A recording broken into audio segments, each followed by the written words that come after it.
Hello student, welcome to my channel. আজকে আমি তোমাদেরকে শেখাবো কিছু খুব কমন কিন্তু কনফিউজিং ওয়ার্ড, যাদের বাংলা মানে একই হলেও ইংরেজিতে এদের ব্যবহার সম্পূর্ণরূপে আলাদা। 90% স্টুডেন্টস এই সমস্ত ওয়ার্ডগুলি ব্যবহারে ভুল করে থাকে। আজকের এই ছোট ক্লাসের পর তোমরা আর ভুল করবে না। চলো দেখা যাক ওয়ার্ডগুলো কি কি।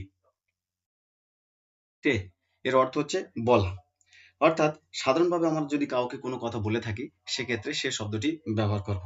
এখানে কিন্তু কথা বা বাক্যের উপর বিশেষ গুরুত্ব দেওয়া হয়।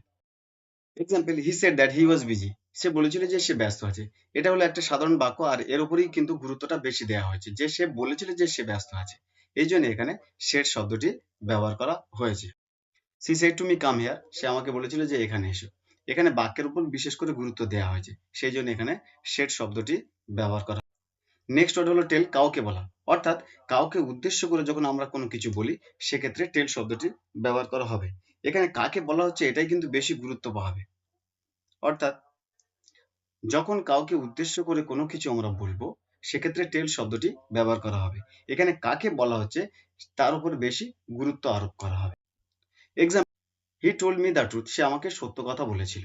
তাহলে এখানে মিকে উদ্দেশ্য করে সত্য কথাটা বলা আছে, সেই জন্য এখানে টোল্ড শব্দটি ব্যবহার করা হয়েছে। এই টোল্ডটা হচ্ছে টেলের পাস্ট ফর্ম, তোমরা আবার গুলিয়ে ফেলো না যেন। She told him a story. সে তাকে একটা গল্প বলেছিল। তাহলে গল্পটা কাকে উদ্দেশ্য করে বলেছিল? তাকে উদ্দেশ্য করে, সেই জন্য এখানে টোল্ড শব্দটি ব্যবহার করা হয়েছে।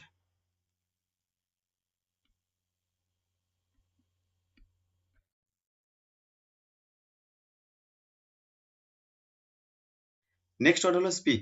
এর অর্থ হচ্ছে কথা বলা বা ভাষা বলা, অর্থাৎ আমরা যখন কোনো ভাষা বলবো, যেমন হচ্ছে বাংলা ভাষা, ইংরাজি ভাষা, ফ্রেঞ্চ ভাষা, জার্মান ভাষা, এরকম ধরনের কোনো ভাষা যখন ব্যবহার করব সেক্ষেত্রে স্পিক শব্দটির ব্যবহার করা হবে।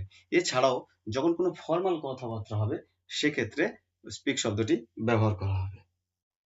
Example, she speaks English fluently.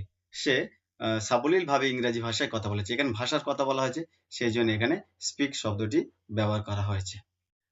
He spoke to the manager. সে ম্যানেজারের সাথে কথা বলেছিল। এটা একটা ফর্মাল কথাবার্তা। ম্যানেজারের সাথে তার কর্মচারীর সবসময় ফর্মাল কথাবার্তা হয়ে থাকে, সেই জন্য এখানে স্পিকের পাস্ট ফর্ম হয়েছে স্পোক শব্দটি ব্যবহার করা হয়েছে। নেক্সট ওয়ার্ড হলো টক। এর অর্থ হচ্ছে আলাপ করা, অর্থাৎ কোনো বন্ধুর সাথে বা কারোর সাথে সাধারণভাবে যে কথাবার্তাগুলো বলে থাকি বা আলাপ আলোচনা করা হয়ে থাকে বা ক্যাজুয়াল কথাবার্তা হয়ে থাকে সেক্ষেত্রে টক শব্দটি ব্যবহার করা হবে। Example, I talk to my friend. আমি আমার বন্ধুর সাথে কথা বলেছিলাম। তাহলে এখানে একটা সাধারণ কথাবার্তা হয়েছে বন্ধুর সাথে, বা বন্ধুর সাথে বহুদিন পরে দেখা হয়েছে এবং তার সাথে কথা বলেছে, সেই জন্য টক শব্দটির ব্যবহার করা হয়। দে আর টকিং অ্যাবাউট ক্রিকেট। তারা ক্রিকেট নিয়েই কথাবার্তা বলছে। তো এটা একটা সাধারণ কথাবার্তা, সেই জন্য এখানে টকিং শব্দটির ব্যবহার করা হয়েছে।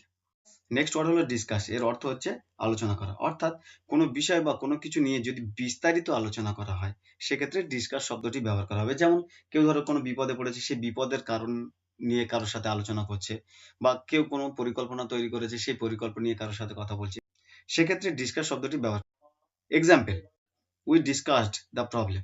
আমরা সমস্যা নিয়ে আলোচনা করেছি। তার মানে কোনো বিষয় নিয়ে আলোচনা করছে, সেটা হচ্ছে সমস্যা, সেই জন্য এখানে ডিসকাস শব্দটি ব্যবহার করা হয়েছে, কারণ সমস্যা নিয়েই আলোচনা করা হয়েছে। দে ডিসকাস দ্য প্ল্যান। তারা পরিকল্পনা নিয়ে আলোচনা করছে। তাহলে এখানে আলোচনার বিষয়টা কি ছিল? পরিকল্পনা, সেই জন্য এখানে ডিসকাস শব্দটি ব্যবহার করা হয়েছে। আশা করি আজকের ক্লাসে তোমরা ওয়ার্ডগুলির পার্থক্য বুঝতে পেরেছো। প্র্যাকটিস করবে, তবেই কিন্তু ইংরেজিতে স্ট্রং হবে। ভিডিওটা ভালো লাগলে লাইক করে দিও এবং বন্ধুদেরকে শেয়ার করো। এরকম ধরনের ভিডিও পেতে চ্যানেলটিকে সাবস্ক্রাইব করে দিও।